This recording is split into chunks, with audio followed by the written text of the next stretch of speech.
I take refuge. How can you say to my soul, flee like a bird to your mountain? For behold, the wicked bend the bow. They have fitted their arrow to the stream to shoot in the dark. Hello and welcome to today's devotional as we continue our series looking at the book of Psalms and themes of nature, landscape and journey in our series called Songs for the Journey. A question: do you ever feel lonely? As I mentioned in a devotional from this series last week, in 2016 I undertook a 100-kilometre walk along an old pilgrimage trail from Melrose Abbey, weaving in and out of the Scottish borders before finishing my trek at Holy Island.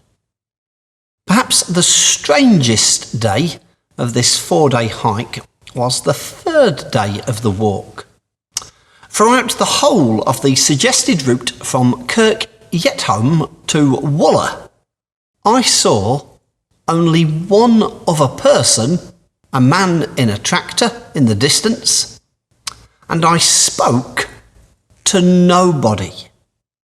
I certainly remember it as the longest and physically hardest days of the trek, or perhaps it just felt like it.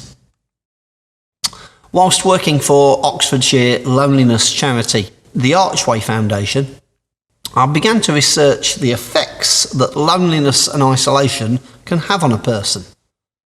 I entirely expected there to be some real mental and emotional harm that resulted from feelings of loneliness. What was much more unexpected to me was the research around the impacts that loneliness can have on our physical condition. I will not go into details here, but the impact can be real and significant. If, as some people believe, our society is becoming increasingly isolationist, that would not be a good thing. I've occasionally heard people say, or more often sing in church, words along the lines of, "All they need is God." But I am not sure I believe that. At the beginning of the biblical narrative, God says, "It is not good for man to be alone." It would seem that even God is happy to admit that God alone is not enough. In the 25th Psalm attributed to David, he prays for relief from feelings of loneliness. "Turn to me and be gracious to me, for I am lonely and afflicted.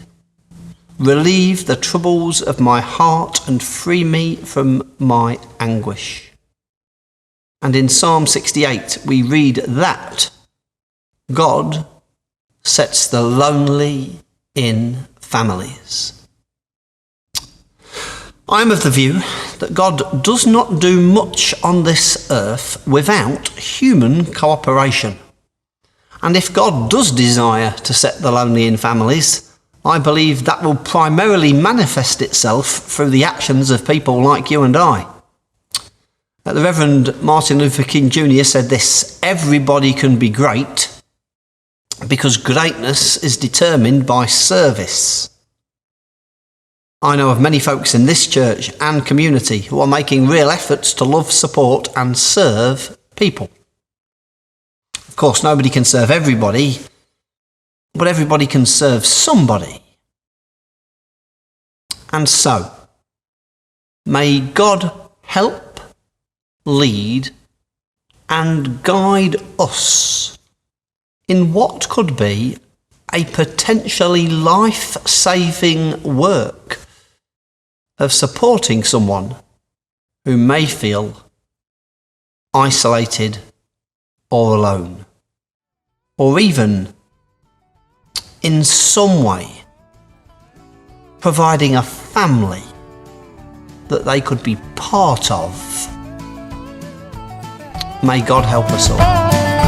For the Lord is righteous, He loves righteous deeds. The upright shall behold His face. For the Lord is righteous, He loves righteous deeds. The upright shall behold His face. For the Lord is righteous, He loves righteous deeds. The upright shall behold His face. The Lord is in His holy temple. The Lord's throne is in heaven. His eyes see. The Lord is in His holy temple. The Lord's throne is in heaven. His eyes see. His eyelids test the children of man. In the Lord I take refuge.